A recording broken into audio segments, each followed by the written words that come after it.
My new book, The Art and Making of Fantasy Miniatures, is available now. Check out the link in the description to find out more. This is a review of The Art of Star Wars, Episode 2, Attack of the Clones. And just like the art book for Phantom Menace, this one is amazing. I mean, these three prequel art books are among the all-time greats as far as I'm concerned. I don't actually have a list of top 10 best art books for live-action movies, but if I did, these three prequel books would easily be on it, perhaps even the best. And I think what's interesting is that they show that making good art books is not particularly hard. It's mostly just about common sense and not doing stupid things. Because there's nothing special about this book that other art books couldn't do, and yet, like most Star Wars books, it stands head and shoulders above most other art books simply because it's just intelligently and well done in achieving the two things that an art book requires in order to be successful. The first being, obviously, having amazing artwork, which I certainly think it does. The art in the book just feels of a much higher quality than most concept art. It's wonderfully detailed and evocative. It just fires the imagination, and I can really see why George Lucas likes having the art created in tandem with the script. But of course, this appreciation of the art is a matter of opinion, and based on the flip-through, you'll decide whether you like it or not. But it's not just about the art, because these are art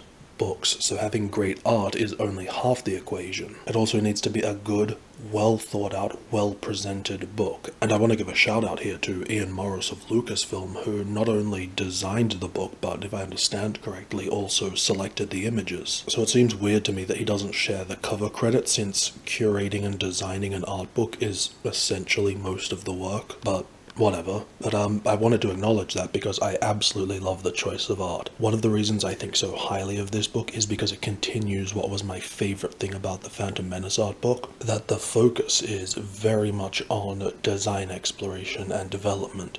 Early ideas, unused art, alternate ideas, things that were changed or cut. The vast majority of the art is stuff that looks very different to what appears in the movie, which to me is the most exciting stuff to see in an art book, and yet very few actually do it, or at least very little of it, and instead just have everything appear basically how it looks on screen. So for example, the part about creating a new Sith villain, there are about 10 pages of brainstorming design explorations, and only 2 of the pieces are even vaguely reminiscent of Dooku, and in fact most of the designs are for who we now know as Asajj Ventress, although this is before she even had that name. She is just referred to as Sith Apprentice. And I think it's just so cool that the book chooses to focus on the Ventress and other Sith designs, even though they were completely cut and changed. That to me is just so much more interesting than if they had have done the usual art book thing of, okay, here's some costume designs for Dooku that look basically like what he wears on screen. Also, I love how jam-packed the pages are in this book. There is no blank space to be seen. In fact, some people may think certain pages are a little too chaotic, but I love it.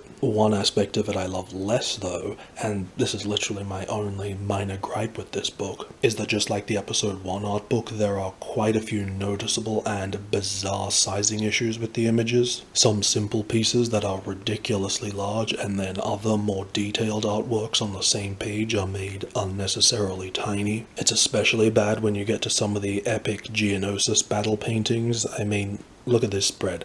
Look at how they've sized and laid out these 3 pieces. Absolutely ridiculous. I can't even fathom how someone would do that and then think, no, this is really good, this is really sensible. But overall, it's not as bad as the first book, but it was a little annoying, not to mention it looks messy. And also, the paper quality isn't the best. It's fine, but noticeably thinner than what you would expect from an art book today. As for the text, I really like that too, except for the parts describing the plot and such, but almost every single page has a little paragraph of text on the designs or quotes from the artists. Very short and light, but that's fine for an art book, but I just felt that the text was handled really well too, with loads of really interesting little facts that I've not heard elsewhere. And then the end of the book is kind of strange, since it actually includes the screenplay.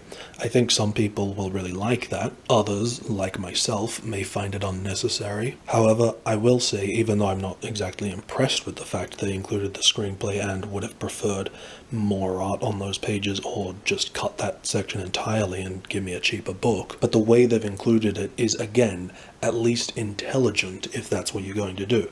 So it's good for the people who want it, while pretty harmless for those who don't. By which I mean, we've seen other art books that include the script. In fact, some of the original trilogy art books did this, and I really didn't like that because it had the script running throughout the book, which feels like it's being used as filler, taking up space that should be used to include more art or commentary. But in this book, it's nicely confined to its own section at the back. But there are also other books that do that too, but in a really horrible way, where it's clear that they only have half an art or making of book and bulk out the rest of the book with the script to create the illusion that it's a full art book. But again, this book does a great job of avoiding that by condensing the script formatting so that it only takes up 30 pages, leaving 190 pages for art, which I think is fair enough, though I still would have preferred those 30 pages to be dedicated to more art. Although the screenplay, which I'm assuming was the shooting script, was actually still pretty interesting to read because, much like the art, it's